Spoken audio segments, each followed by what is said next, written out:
এই যে 50 টাকা তরমুজ দেন, 1 কেজি তরমুজ দেন দেখি তো। এটা কবে দেন? লাল দেখে ভালো যাতে হয়। একবারে লাল মিষ্টি, গ্যারান্টি ওয়ারেন্টি কোনো কারবার নাই। এটা 1 কেজি তরমুজ দেন। 1 কেজি কত? 40 টাকা না 45 টাকা? 50 টাকা। 50 টাকা। হ্যাঁ, একবারে 100%। আবার এটার মধ্যে একটা আছে সাদা সাদা কালার। আচ্ছা ঠিক আছে, সেটা আবার 35 টাকা। ঠিক আছে। এই যে ব্যানার, এই যে ব্যানার, আমার দোকানের ব্যাপার। এই যে নাম্বার সাথে দেখছেন। এই দেন, আপনি 50 টাকা দেন, 50 টাকা তরমুজ দেন। বিসমিল্লাহির রহমানির রহিম। আরম্ভ করলাম আল্লাহর রাসূলের ঠিক আছে, নামে। আমাকে 1 কেজি দেন, আমি 1 কেজি নিব। আমি 1 কেজি আপনারে দেব দাদা। খুব সুন্দর উদ্যোগ। আসলে অনেকে সামর্থ্য যাদের আসলে কম, এই 400-500 টাকা দিয়ে তরমুজ কিনতে পারে না। 50 টাকা দিয়ে তরমুজ, আসলে 1 কেজি তরমুজ অনেকের সামর্থ্য কম থাকার কারণে উনি যে উদ্যোগটা সেটা খুব ভালো উদ্যোগ। ভালো দেবুনি।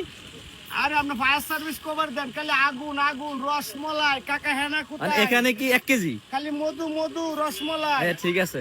এই যে দেখেন আপনারা কতটুকু এই দিছি। যে 1 কেজি নিলাম। 1 কেজি 100 গ্রাম দিয়ে দিলাম। 100 গ্রাম ঈদ বোনাস।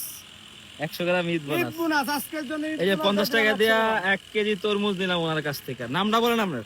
আমার নাম হলো মোহাম্মদ রতন মিয়া। দোকানটা কোন জায়গায়? দোকান হলো মিরপুর 6 নম্বর আদর্শ স্কুলের সামনে। ঠিক আছে।